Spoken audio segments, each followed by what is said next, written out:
Vivek, hold on. Vivek, hold on. I have to interrupt you with some more details that we are getting in sector specific. And Mr. Hiranandani joins us right at this point, opportune time. Minimum area and investment conditions removed in construction. Mr. Hiranandani, let me repeat, minimum area and investment conditions removed in the construction sector. Read with the press statement which says further refining of foreign investment in key sectors like construction, where 50 million houses for poor are to be built. How big is this change, Mr. Hiranandani? Okay, we have lost Mr. Hiranandani, and as we reconnect with him, let me further add some more information that's coming in for the real estate sector. Each FDI funded real estate project is going to receive a differential treatment. Each project will be treated as a separate one, which perhaps allows for greater flexibility, greater inflows if you are able to carve out your entire parcel of properties on a piece by piece, unit by unit, project by project basis. Vivek, continuing the conversation with you, how would you respond to this point, including the fact that exit from construction projects which have FDI, there has been a change with regard to the term. If you do it within 3 years, you can do it via the automatic sector. And that is as far as the construction sector is concerned. Quick reaction from you, Vivek, before I go to Jagannatham Thungutla of Karvi, who is waiting with us here. Vivek.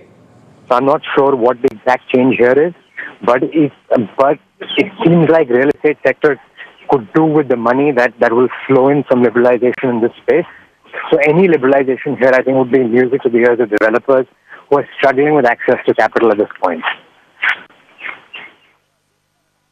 Okay, Vivek, hold the line, because this is all coming in bursts and drips, and therefore we are constrained by the news flow. But Jagannatham, you've been patiently listening into what seems to have been done.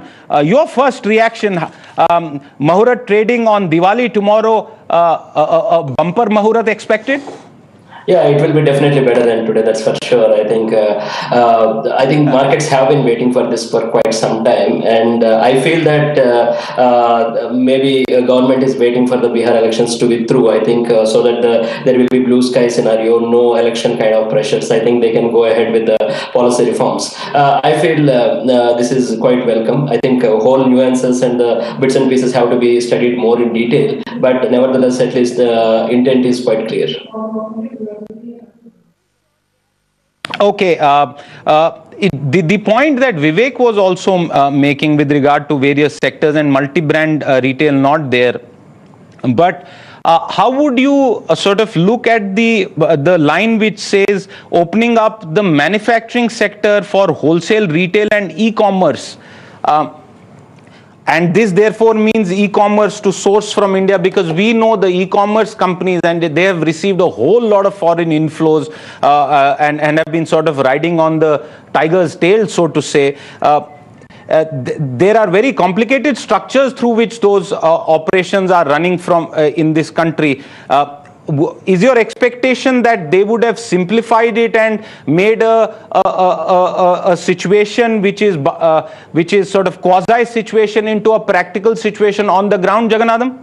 Yeah, e-commerce has been a real game changer in the true sense of the way the business is being done, the way the customers are choosing, the way the whole lenders, suppliers, and everybody is associated with the business. So I think government has to step in and get the equation right. As you rightly said, they have received billions of dollars of funding. So if the government has to ensure that this should not be only to create 2-3 billionaires out of maybe young entrepreneurs. Not just that. So they have to create the whole ecosystem in such a fashion that India should be the beneficiary in terms of manufacturing sector and the more jobs to be created. So all in all put together, I think this is welcome move. I think if this e-commerce wave can be extended into the manufacturing vertical, so that the Make in India can be more progressive and more inclusive.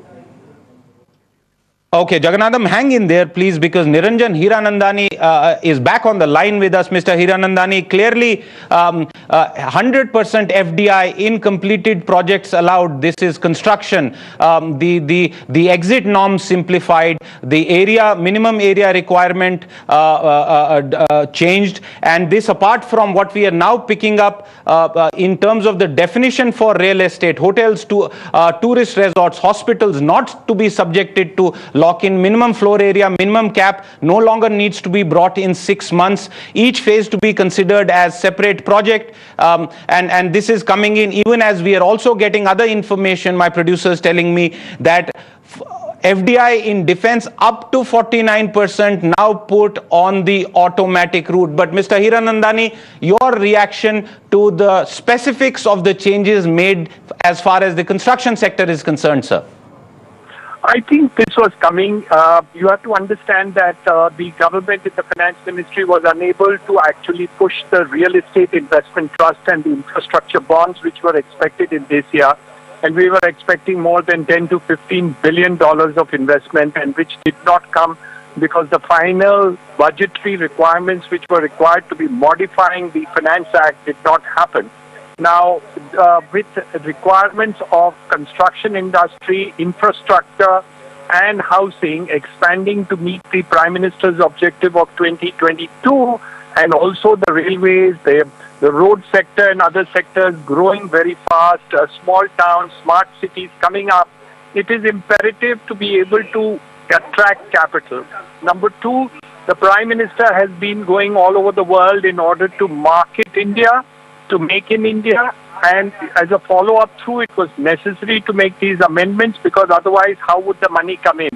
So I think this was expected in some form or the other. Of course, the timing was unknown, but we had to have it in order to see that money to come into India in order to bring in adequate amount of capital to meet his objectives of infrastructure and the projects announced by them. I think this was coming. One more line, Mr. Hiranandani, one more line to bring to you. All conditions, and I'm going to request our producers to play back that line on our screen. All conditions and the conditionalities that are related to projects have been scrapped as far as some specific projects are concerned. All rules in construction FDI except the 3-year lock-in have been scrapped. Mr. Hiranandani. Well, that's a positive sign because we realized that the affordable housing segment required smaller projects, smaller towns, bigger towns, because the earlier FDI regulations were more towards metros and larger cities in India. Today, I believe all the smart towns want to be included as far as FDI is concerned, because the requirements of capital have increased tremendously with the desire to have all these projects off the ground very quickly. And I think the international world is languishing because there's less and less opportunity either in China or in Europe to bring in large amount of FDI. So except for the United States, which is again swinging back, I think India becomes a focus point in which opportunities of investments are growing. So I think good time to make the changes, except they needed to do something on the real estate investment trust, which I think needs to be done and probably will be done during the budget. That's absolutely right, Mr. Hiranandani, because I think there is tax elements and other changes which can't be done through a press note. But more news that is coming in, more details. 100% FDI in non-news channels allowed through the automatic route. Non-news channels, television channels, 100% FDI allowed. So which means any global broadcaster which runs a GEC channel, which runs anything else to do with entertainment, can bring in 100% FDI into India. And the other big news, 49% allowed via the automatic route in the broadcast sector, in news channels. full fungibility of FDI allowed in banks. I'm going to request our colleagues to keep focusing on the specific lines as greater news comes in. Full fungibility of FDI allowed for private banks. This is huge. We are getting news every second, and it's almost becoming tough to keep up with it. But the latest inputs that are coming in as far as the broadcasting sector is concerned was 100% non-news, 49% on automatic news, taking it up from 26%. And therefore, you see a major change that has happened as far as the broadcasting space is concerned. And if you look at the news broadcasting space in this country, a sector that has been seeing tremendous stress, this is going to be major news. Also, one more bit of news before I go back to Mr. Hiranandani on the broader message that these reforms will send to international investors. FPIs can invest up to the 49% in the defense sector. So, a fundamental change also being brought in. It is not just a foreign direct strategic defense company that can go up to 49%. The word that is being used is FPIs, foreign portfolio investors. Again, greater flexibility. Mr. Hiranandani, moving beyond just the construction space, whatever you are hearing, and you've been sort of speaking to channels for the last half an hour, what is the message that is coming through? Because, you know, a lot of people in industry had also been a little dismayed with the back and forth that had been happening, or rather the stasis that seemed to have set in. Does this change perceptions, especially across the world where a lot of the money flows, decisions are made? I think you have to understand that the Prime Minister is again going to visit the United Kingdom in this week, and obviously the people are asking the Prime Minister as to what are the operative changes in the opportunities of investments to happen if they want big monies to come fast. Already a lot of changes have taken place from various countries, including Japan, Germany, United States, where they're already bringing in the money. I was with the railway minister a little while back, and he was mentioning about the tremendous amount of Make in India which is going to take place because of the railway, locomotives and other things that are going to be manufactured in India. So I think the direction has been set by the government and the Prime Minister. And I think this is going to follow up not only in the sectors of manufacturing, defense and others, but I'm happy to hear that it's even in the TV, broadcasting and other sectors. The requirements of capital are huge and the opportunity of India is here. I think it's a great thing.